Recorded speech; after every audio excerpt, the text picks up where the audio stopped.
안녕하세요. 오늘의 말씀 해설에 오신 여러분 정말 환영합니다. 자, 오늘 우리는 아주 흥미롭고 가슴 뛰는 주제를 다룰 건데요. 바로 하나님이 지극히 평범한 사람들을 어떻게 사용하시는가에 대한 이야기입니다. 특히 고린도전서 12장의 깊은 지혜를 성경 속 장엄한 명화들과 연결해서 살펴볼 텐데요. 평소에 나는 왜 이렇게 평범할까 하고 한 번쯤 고민해 보셨다면 오늘 이 시간이 여러분의 시각을 완전히 바꿔놓을 진짜 놀라운 전환점이 될 겁니다. 오늘 우리가 함께 나눌 전체적인 흐름을 먼저 짚어보죠.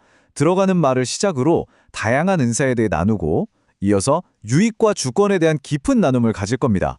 그런 다음 스스로에게 던지는 말씀 질문과 실제 삶의 적용, 그리고 마지막 마무리 기도로 오늘 해설을 완성해 보겠습니다. 첫 번째 섹션, 들어가는 말입니다. 하나님의 부르심에 대한 배경부터 바로 살펴보도록 하죠. 솔직히 우리 가끔 그러잖아요. 주변의 말도 기가 막히게 잘하고 리더십도 엄청난 사람들을 보면 왠지 모르게 작아지는 기분 말이에요. 그러면서 자연스럽게 이런 의문이 듭니다. 나처럼 특별한 재능도 없는 진짜 평범한 사람을 하나님이 굳이 왜 사용하실까? 맞아요. 아마 여러분도 한 번쯤은 이런 질문 마음속으로 던져보셨을 겁니다. 여기서 정말 기가 막힌 비유가 하나 있는데요. 미켈란젤로의 그 유명한 명작 아담의 창조를 한번 떠올려 보세요. 그림 속 아담을 아직 생명력이 없어서 그냥 나른하게 누워만 있거든요. 그런데 어떠신가요? 하나님이 먼저 아주 적극적으로 손을 뻗어 아담과 닿으려 하십니다. 그러니까 우리가 특별해서가 아니라 전혀 특별할 건 없는 평범한 우리에게 하나님이 먼저 다가오셔서 목적과 은사라는 생기를 확 불어넣어 주시는 거죠. 주도권은 우리가 아니라 언제나 바로 그분에게 있다는 뜻입니다. 두 번째 섹션으로 넘어갈게요. 말씀 나눔 첫 번째, 다양한 은사, 그리고 영적 다양성의 아름다움입니다. 이 부분에서 사도 바울이 고린도전서를 통해 아주 명확하게 짚어주는 게 있어요. 하나님은 우리를 절대 공장에서 찍어낸 똑같은 공산품처럼 만들지 않으셨다는 겁니다. 누구에게는 가르치는 은사를, 또 누구에게는 묵묵히 섬기거나 상처를 위로하는 은사를 주셨죠.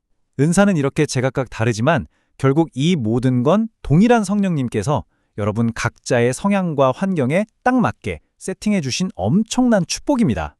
미술사를 들여다보면 이게 더 흥미로워지는데요. 17세기의 천재 화가 렘브란트 아시죠? 이 화가가 아주 기발한 기법을 썼습니다. 바로 자기지시성이라는 건데요. 자기가 그린 성경 사건 한복판에 실제 자기 얼굴을 쓱 그려 넣은 거예요. 그러니까 자신을 단순한 관찰자가 아니라 그 구원 역사의 적극적인 참여자로 동일시한 거죠. 하나님이 우리에게 고유한 은사를 주신 이유도 딱 이겁니다. 우리를 그냥 구경꾼으로 두시는 게 아니라 당신의 그 거대한 스토리에 직접 참여하게 만드신다는 아주 멋진 예술적 은유인 셈이죠. 레오나르도 다빈치의 최후의 만찬을 초고해상도인 16기가 픽셀로 복원한 이미지를 들여다보면요. 와, 정말 입이 떡 벌어집니다. 12사도들의 표정 하나하나, 성격, 심지어 그들의 역할까지 너무나도 선명하고 다르게 묘사되어 있거든요. 그렇게 전부 달랐던 사람들이 결국엔 그리스도와 함께 정확히 같은 식탁에 앉아 있었습니다. 우리가 교회나 공동체 안에서 발휘하는 은사도 마찬가지예요.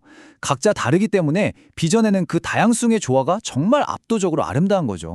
자, 이어서 세 번째 섹션입니다. 말씀 나눔 두 번째와 세 번째, 유익과 주권. 공동체를 위하여 그리고 그분의 뜻대로 주어지는 은사에 대해 알아보죠. 여기서 절대 놓치면 안 되는 가장 핵심적인 포인트가 하나 있습니다. 여러분이 받은 그 특별한 영적 은사, 그거 절대 개인의 성공이나 나 이런 사람이야 하고 자랑하라고 주신 게 아니라는 거예요. 철저하게 오직 공동체 전체의 유익과 주변 사람들을 세워주기 위한 목적으로 아주 정교하게 계획된 겁니다. 이 개념을 비잔틴 시대부터 이어져 온 이콘, 즉 성화의 역사와 연결해보면 정말 소름 돋게 똑같습니다. 당시 동방정교회에서 이콘을 그리던 화가들은 자기 이름이나 명성을 알리려고 붓을 든 게 아니었어요. 글을 아예 읽지 못하던 평범한 민중들이 그림만 보고도 성경을 이해할 수 있도록 철저하게 공동체를 사랑하고 교육하기 위해 만들어진 시각적 언어였던 거죠. 우리가 은사를 사용하는 목적도 정확히 이 화가들의 마음과 같아야 합니다. 혹시 이런 이야기 들어보셨나요?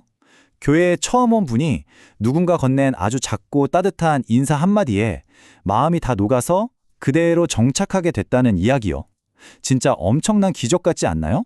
하나님은 무슨 대형 무대 위에 화려한 기술만 쓰시는 게 아닙니다. 교회를 세우고 남을 돕고 서로를 격려하는 이 모든 과정 속에서 아주 작아 보이는 여러분의 그 섬김 하나하나를 통해 당신의 공동체를 든든하게 세워가고 계십니다. 그렇다면 도대체 이 은사들은 누가 어떻게 나눠주시는 걸까요? 카톨릭 미술 중 성모 승천을 묘사한 도상을 보면 힌트가 있습니다. 세상을 축복하시는 성부, 비둘기 형상으로 강림하는 성령, 그리고 겸손한 자에게 관을 씌우시는 성자까지 삼위일체가 완벽한 조화를 이루고 있죠.